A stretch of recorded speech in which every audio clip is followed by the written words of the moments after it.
میں دیگر شہداء اور انبیاء کے ساتھ ایک دفعہ پھر آراف کی بلندی پر کھڑا تھا۔ اس بلند مقام سے میدان حشر بالکل صاف نظر آ رہا تھا۔ تا حد نظر وسیع میدان میں لوگوں کو 2 گروہوں میں جمع کر دیا گیا تھا۔ میدان کے داہنے ہاتھ پر تا حد نظر لوگوں کی صفیں در صفیں بنی ہوئی تھیں۔ یہ اہل جنت تھے۔ ان کے چہرے روشن، آنکھوں میں چمک اور لبوں پر مسکراہٹ تھی۔ ان کے لباس بہترین، ان کے دل خوشی سے سرشار اور ان کی روحیں شکر گزار کے احساس میں ڈوبی ہوئی تھیں۔ یہ داہنے ہاتھ والے تھے۔ ان داہنے ہاتھ والوں کی خوش بختی کا کیا کہنا۔ میدان کے بائیں طرف لوگ ایک ہجوم کی شکل میں گھٹنوں کے بل بیٹھے تھے۔ ان کے ہاتھ پیچھے کر کے باندھے گئے تھے اور جہنم کا نظارہ ان کے سامنے تھا۔ یہ اہل جہنم تھے جن کے لیے ابدی خسارے کا فیصلہ سنایا جا چکا تھا۔ وہ منتظر تھے کہ کب وہ اپنے فیصلہ کن انجام سے دوچار ہوتے ہیں۔ ان کے چہرے اترے ہوئے تھے، آنکھیں بجھی ہوئی تھیں، پیشانی ارقالود اور گردن جھکی ہوئی تھی۔ ان کی رنگت سیاہ پڑ چکی تھی، جسم پر گرد و غبار اٹی ہوئی تھی۔ یہ بائیں ہاتھ والے تھے۔ ان بائیں ہاتھ والوں کی بدبختی کا کیا کہنا تھا۔ سامنے عرش الہی تھا، اس کے جلال و جمال کا کیا کہنا۔ عرش کے اطراف صف در صف فرشتے کھڑے ہوئے تھے۔ ان کے بیچ میں عرش سے متصل 8 انتہائی غیر معمولی فرشتے کھڑے ہوئے تھے۔ یہ حاملین عرش تھے۔ فرشتوں کی زبان پر حمد و تسبیح کے الفاظ جاری تھے، جبکہ عرش کے پیچھے قدر بلندی پر جنت و جہنم دونوں کا نظارہ واضح طور پر نظر آ رہا تھا۔ داہنی طرف جنت تھی، جس سے اٹھنے والی خوشبوؤں نے حشر کے داہنے حصے کو مہکا رکھا تھا، اور وہاں سے بلند ہونے والے نغموں نے دلوں کے تاروں کو چھیڑ دیا تھا۔ جنت کی بستی کے حسین ترین مرغزار، سبززار باغیچے، محلات، نہریں، خدام واضح طور پر نظر آ رہے تھے۔ اس جنت کا منظر ہر شخص کی نگاہوں کو للچا رہا تھا۔ اہل جنت اپنی خوش نصیبی پر رش کرتے اس جنت کی آرزو دل میں لیے ایک دوسرے کے ساتھ خوش گپیاں کر رہے تھے۔ دوسری طرف جہنم کا انتہائی بھیانک نظارہ عرش کے الٹی طرف نمایاں تھا۔ آگ کے شعلے سانپ کی زبان کی طرح بار بار لپک رہے تھے۔ جہنم میں دیے جانے والے مختلف قسم کے عذابوں کا نظارہ دلوں کو ہلا رہا تھا۔ بدبو، غلاظت، آگ، زہریلے حشرات، وحشی جانور، کڑوے کسیلے پھل، کانٹے دار جھاڑ جھنکار، پیپ اور لہو کا کھانا، کھولتا ہوا پانی، ابلتے ہوئے تیل کی تلچھٹ، ان جیسے ان گنت عذاب اور سب سے بڑھ کر انتہائی بدہیبت اور خوفناک فرشتے جو ہاتھوں میں کوڑے، زنجیر توق اور ہتھوڑے لے کر اہل جہنم کا استقبال کرنے کے لیے موجود تھے۔ اہل جہنم کی بدحالی پہلے ہی کچھ کم نہ تھی کہ اب جہنم کو انہوں نے آنکھوں سے دیکھ لیا تھا۔ اس منظر نے ان کی ہمت کو آخری درجے میں توڑ ڈالا تھا۔ وہ وحشت زدہ نظروں سے یہ منظر دیکھ رہے تھے۔ ان میں سے ہر شخص کی سب سے بڑی خواہش یہ تھی کہ کسی طرح ان کی موت کا فیصلہ سنا دیا جائے، مگر افسوس کہ جہنم میں ہر عذاب تھا سوائے موت کے، کیونکہ اہل جہنم کے لیے موت سب سے بڑی راحت تھی، لیکن جہنم مقام عذاب تھا، مقام راحت نہیں۔ اہل جنت و اہل جہنم کے بیچ میں ایک شفاف پردہ تھا، جس سے دونوں ایک دوسرے کو دیکھ سکتے اور گفتگو کر سکتے تھے، مگر اس پردے کو عبور نہیں کر سکتے تھے۔ اہل جنت اہل جہنم سے پوچھتے کہ ہم نے تو اپنے رب کے وعدے کو سچا پایا، اور جو اس نے ہم سے کیا تھا، کیا تم نے بھی جہنم کے سارے وعدے سچے پائے جو اللہ تعالیٰ نے تم سے کیے تھے؟ ان اہل جہنم کے پاس جواب میں اعترافاً گردن جھکا دینے کے اور ہاں کہنے کے علاوہ کوئی اور چارہ ہی نہیں تھا۔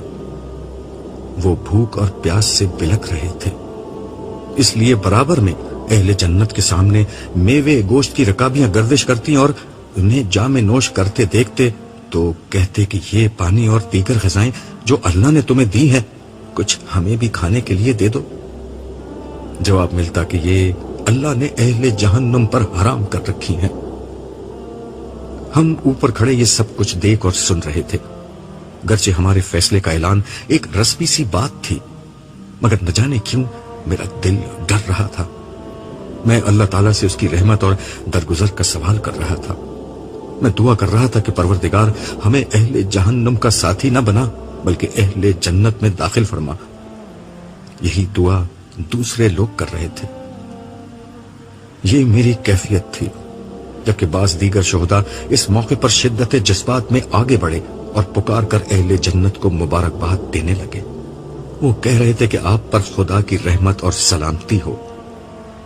اس موقع پر انبیاء آگے بڑھے اور اپنی قوم کے کافر سرداروں کو پہچان کر کہنے لگے، کہاں ہے آج تمہاری سرداری، تمہاری جمعیت اور تمہارا گھمنڈ؟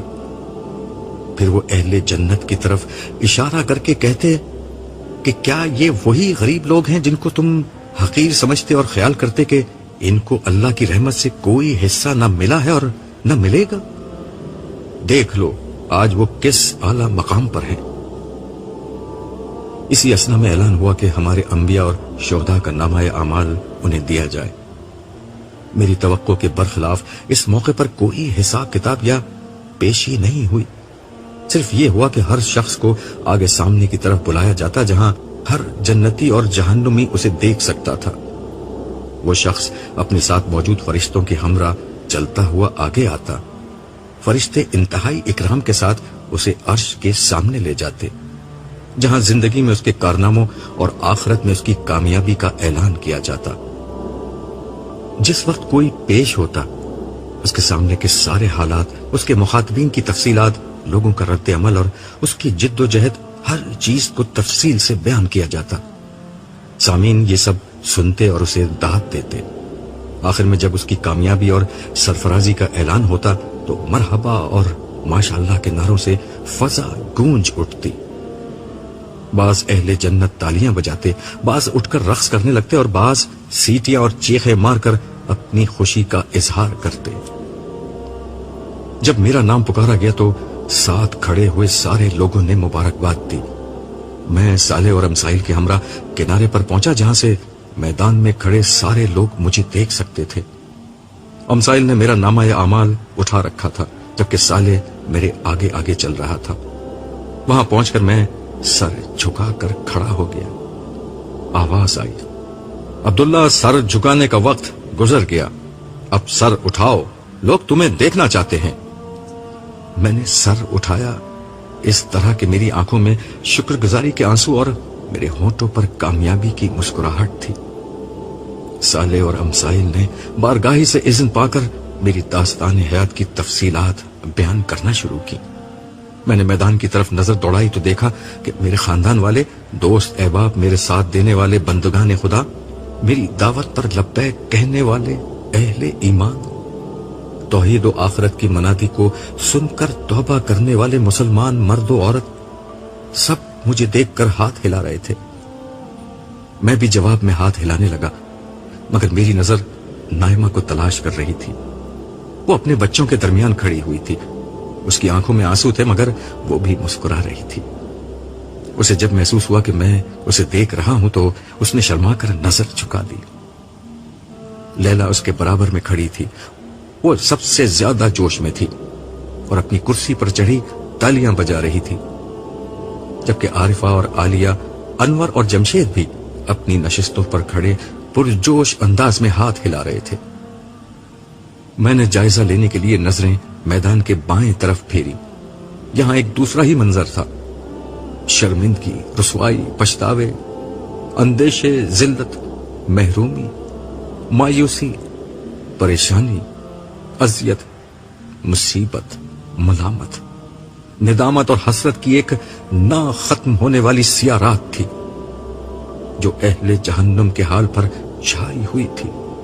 اگر آسمان میں گویائی کی طاقت ہوتی تو وہ آخرت میں ناکام ہو جانے والوں کی بدبختی پر مرثیہ کہتا۔ اگر زمین میں بیان کی قوت ہوتی تو وہ اہل جہنم کے حال پر نوحہ پڑتی۔ اگر الفاظ کی زبان ہوتی تو وہ پکار اٹھتے کہ وہ الٹے ہاتھ والوں کی بدبختی کے اظہار سے خود کو عاجز پاتے ہیں۔ میرا دل چاہا کہ میں کسی طرح وقت کا پہیہ الٹا گھما کر پرانی دنیا میں لوٹ جاؤں اور یہ منظر دنیا والوں کو دکھا سکوں۔ میں چیخ چیخ کر انہیں بتاؤں کہ محنت کرنے والوں، ایک دوسرے سے مقابلہ کرنے والوں، مال و اسباب کی ریس لگانے والوں، مقابلہ کرنا ہے تو اس دن کی سرفرازی کے لیے کرو، ریس لگانی ہے تو جنت کے حصول کے لیے لگاؤ، منصوبے بنانے ہیں تو جہنم سے بچنے کے منصوبے بناؤ۔ پلاٹ، دکان، مکان، بنگلے، سٹیٹس، کیریئر، گاڑی، زیور اور لباس فاخرہ میں ایک دوسرے کو پیچھے چھوڑنے والوں، دنیا کے ملنے پر ہنسنے اور اس کی محرومی پر رونے والوں، ہنسنا ہے تو جنت کی امید پر ہنسو اور رونا ہے تو جہنم کے اندیشے پر رویا کرو، مرنا ہے تو اس دن کے لیے مرو جب زندگی شروع ہوگی کبھی نہ ختم ہونے کے لیے۔ میری آنکھوں سے بہنے والے آنسوؤں کی لڑی اور تیز ہو گئی۔ اس دفعہ یہ آنسو خوشی کے نہیں تھے، اس احساس کے ساتھ کہ شاید میں تھوڑی سی محنت اور کرتا تو مزید لوگوں تک میری بات پہنچ جاتی اور کتنے ہی لوگ جہنم میں جانے سے بچ جاتے۔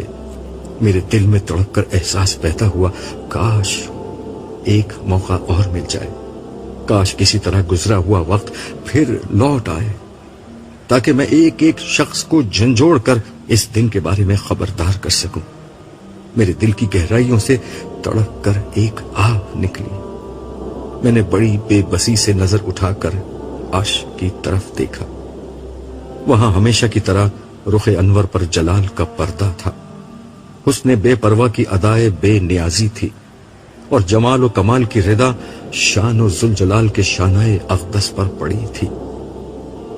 مجھ بندہ عاجز کی نظر ذات قدیم الاحسان کی قبائے صفات میں پوشیدہ ان قدموں پر آ کر ٹھہر گئی جہاں سے میں کبھی نامراد نہیں لوٹا تھا۔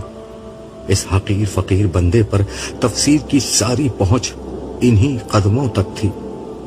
کل جہاں سے بے نیاز شہنشاہ ذوالجلال کے لیے اس بات کی کوئی اہمیت تھی تب بھی، اور اس کی کوئی اہمیت نہیں تھی تب بھی۔ یہی میرا کل اثاثہ تھا، یہی میری کل پہنچ تھی۔ دل کو کچھ قرار ہوا تو میری نظر دوبارہ اہل جہنم کی طرف پھر گئی۔ ان میں سے بہت سے لوگ ایسے تھے جنہیں میں جانتا تھا، ان کی تعداد بہت زیادہ تھی۔ یہ آپس میں گھس پل کر تنگی میں دو زانوں غلامانہ بیٹھے ہوئے تھے۔ یہ لوگ نظر نہیں ملا رہے تھے، بلکہ بہت سو نے تو پیٹھ پھیر لی تھی، اس لیے میں اپنے جاننے والے زیادہ لوگوں کو وہاں نہیں دیکھ سکا، لیکن ان کو دیکھ کر اس نعمت کا احساس ہوا کہ کس طرح اللہ تعالیٰ نے مجھے اپنے فضل و کرم سے اس برے انجام سے بچا لیا۔ مجھے محسوس ہوا کہ جنت کی ان گنت نعمتوں میں سے دو سب سے بڑی نعمتیں شاید یہ ہیں کہ انسان کو جہنم سے بچا لیا جائے گا، اور دوسرا اسے بڑی عزت کے ساتھ جنت میں لے جایا جائے گا۔ زیادہ دیر نہ گزری تھی کہ ایک ایک کر کے آراف پر کھڑے سارے لوگ نمٹ گئے۔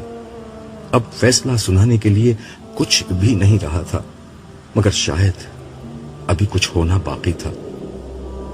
سب اپنی جگہ کھڑے تھے کہ میدان حشر میں ایک جانور کو لایا گیا۔ یہ جانور بہت موٹا تازہ تھا، جس کے گلے میں رسی پڑی ہوئی تھی، اور فرشتے اسے کھینچتے ہوئے عرش کے سامنے لے جا رہے تھے۔ صالح نے میرے کان میں سرگوشی کرتے ہوئے کہا، یہ موت ہے جس کے خاتمے کے لیے اسے لایا گیا ہے۔ عرش سے اعلان ہوا کہ آج موت کو موت دی جا رہی ہے۔ اب کسی جنتی کو موت آئے گی نہ کسی جہنمی کو۔ اس کے ساتھ ہی فرشتوں نے اس جانور کو لٹایا اور اسے ذبح کر دیا۔ اہل جنت نے اللہ تعالیٰ کی حمد و ثنا کے ساتھ اس بات کا خیر مقدم کیا، جبکہ اہل جہنم میں صف ماتم بچ گئی۔ ان کے دل میں امید کی کوئی شمع اگر روشن تھی تو وہ بھی موت کی موت کے ساتھ اپنی موت آپ مر گئی۔ عرش سے صدا آئی کہ اہل جہنم کو گروہ در گروہ ان کے انجام تک پہنچایا جائے۔ فرشتے تیزی کے ساتھ حرکت میں آ گئے. حشر کے بائیں کنارے پر ایک زبردست ہلچل مچ گئی. چیخ و پکار اور آہ و فغاں کے درمیان فرشتے پکڑ پکڑ کر مجرموں اور نافرمانوں کا ایک جتھا بناتے اور انہیں جہنم کی سمت ہانک دیتے. ہر گروہ جہنم کے دروازے پر پہنچتا، جہاں جہنم کے دروغہ مالک ان کا استقبال کرتے اور ان کے اعمال کے مطابق جہنم کے 7 دروازوں میں سے کسی ایک دروازے کو کھول کر انہیں اس میں داخل کر دیتے. اس دوران میں وقفے وقفے سے عرش کی سمت سے جہنم کو مخاطب کر کے پوچھا جاتا، کیا تو بھر گئی؟ وہ غضبناک آواز میں عرض کرتی، پروردگار، کیا اور لوگ بھی ہیں؟ انہیں بھی بھیج دیجیے. یہ سن کر حشر میں ایک آہ و بکا بلند ہو جاتی. رہ جانے والے مجرموں پر فرشتے دوبارہ جھپٹ پڑتے اور انہیں ان کی آخری منزل تک پہنچا دیتے. یوں تھوڑی ہی دیر میں سارے مجرم اپنے انجام تک جا پہنچے. اس کے بعد عرش سے صدا بلند ہوئی، اہل جنت کو ان کی منزل تک پہنچا دیا جائے. جب یہ حکم صادر ہوا تو میں نے دیکھا کہ کچھ لوگ ابھی تک الٹی سمت میں موجود تھے. میں نے صالح سے پوچھا، یہ کون لوگ ہیں؟ ان کو جہنم میں کیوں نہیں پھینکا جا رہا؟ اس نے جواب دیا، یہ منافقین ہیں. یہ جہنم کے سب سے نچلے درجے میں ہوں گے. یہ دنیا میں اللہ کو دھوکہ دیتے تھے. آج ان کو نہ صرف بدترین عذاب ملے گا بلکہ ان کی دھوکہ دہی کی پاداش میں ان کا انجام ایک دھوکے سے شروع ہوگا. دھوکہ؟ کیا مطلب؟ اس نے کہا، یہ لوگ بظاہر یہ سمجھتے ہیں کہ ان کو جہنم میں نہیں پھینکا گیا اور اہل جنت کے جنت میں داخلے کا حکم ہو گیا ہے، تو شاید انہیں بھی ظاہری ایمان کی بنا پر چھوڑا جا رہا ہے. مگر یہ ان کی غلط فہمی ہے جو جلد ہی دور ہو جائے گی.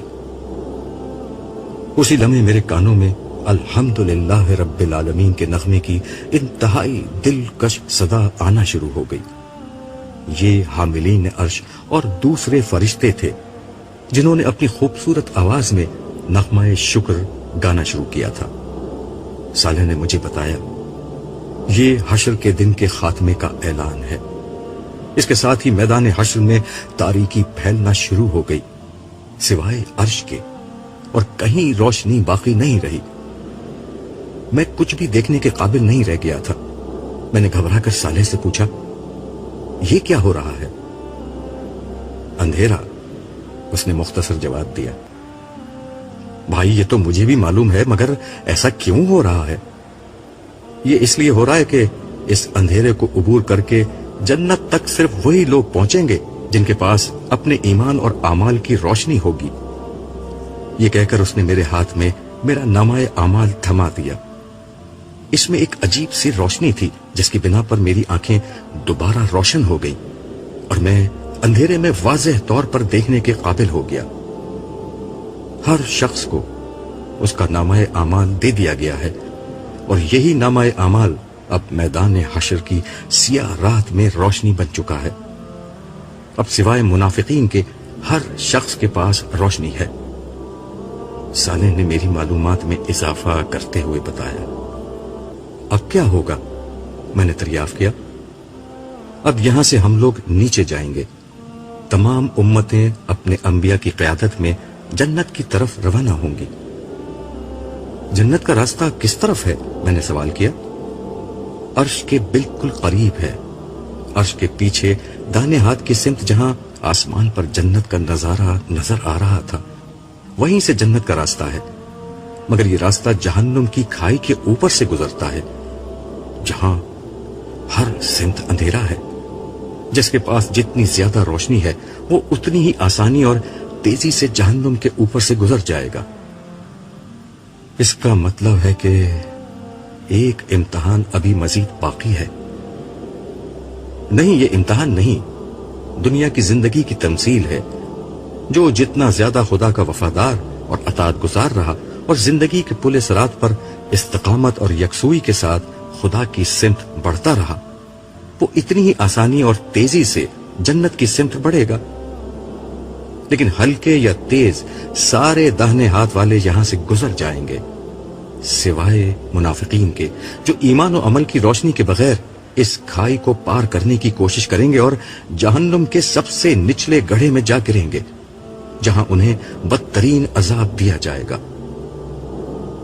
میرے گھر والے کیا میرے ساتھ ہوں گے؟ میں نے سوال کیا۔ آج یہ آخری سفر سب کو تنہا طے کرنا ہے، صالح نے تو ٹوک جواب دیا۔ پھر گروہ در گروہ جنت میں جانے والی بات کا کیا ہوا؟ میں نے سوال اٹھایا۔ گروہ در گروہ کا مطلب یہ ہے کہ ہر امت اپنے نبی کی سربراہی میں جنت کے دروازے تک پہنچے گی، مگر جنت میں داخلہ فردن فردن اپنے ذاتی اعمال کی بنیاد پر ہوگا۔ پھر اس نے قدر توقف کے بعد پوچھا، کیا تم ابھی بھی کوئی تماشا دیکھنے میں دلچسپی رکھتے ہو؟ میرے ہاں کہنے سے قبل ہی وہ مجھے لے کر تیزی سے آگے بڑھ گیا، یہاں تک کہ ہم ایک ایسی جگہ آ گئے جہاں لوگوں کے پاس بے حد تیز روشنی تھی۔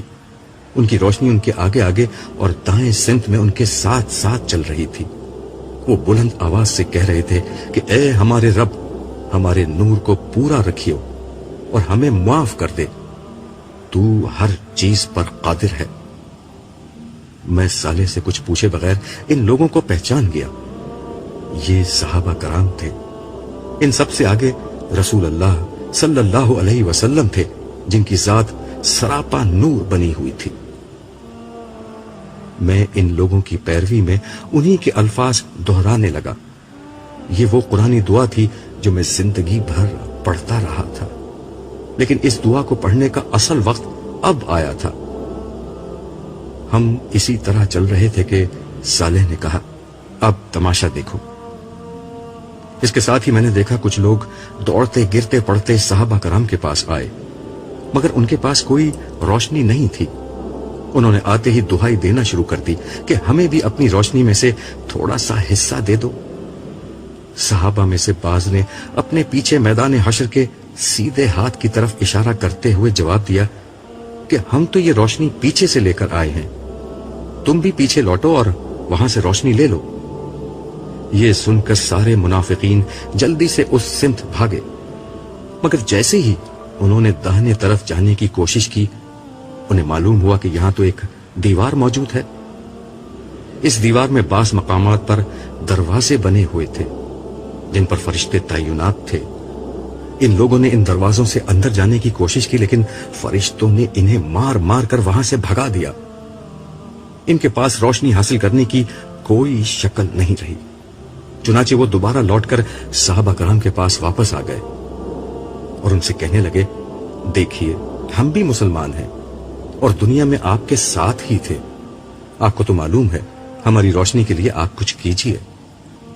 جواب ملا، بے شک تم ہمارے ساتھ تھے، لیکن تم نے خود اپنے آپ کو فتنے میں ڈالا۔ تم اس دن کے بارے میں شک میں رہے اور تمہارا اصل مقصود دنیا کی زندگی ہی تھی۔ تم نے شیطان کی پیروی کی اور اس نے تمہیں دھوکے میں ڈالے رکھا، سو نہ آج تم کچھ دے دلا کر چھوٹ سکتے ہو، نہ کوئی کافر۔ یہ سن کر منافقین کو یقین ہو گیا کہ ان کا انجام بھی کفار سے مختلف نہ ہوگا۔ پیچھے جانے میں انہیں نقصان محسوس ہوا، چنانچہ انہوں نے اندھیرے ہی میں راستہ پار کرنے کی کوشش کی، مگر روشنی کے بغیر اس کوشش کا نتیجہ جہنم کی کھائی تھا۔ چنانچہ ایک ایک کر کے سارے منافقین چیختے چلاتے ہوئے جہنم میں جا گرے، جہاں نیچے عذاب کے فرشتے ان کا انتظار کر رہے تھے۔ ہم یہ سارا منظر دیکھتے ہوئے اور بلند آواز سے یہ دعا پڑھتے ہوئے عرش کی سمت بڑھتے رہے، اے ہمارے رب، ہمارے نور کو بجھنے نہ دے اور منافقین کے انجام سے ہمیں بچاتے ہوئے ہماری بخشش فرما، بے شک تو ہر چیز پر قادر ہے۔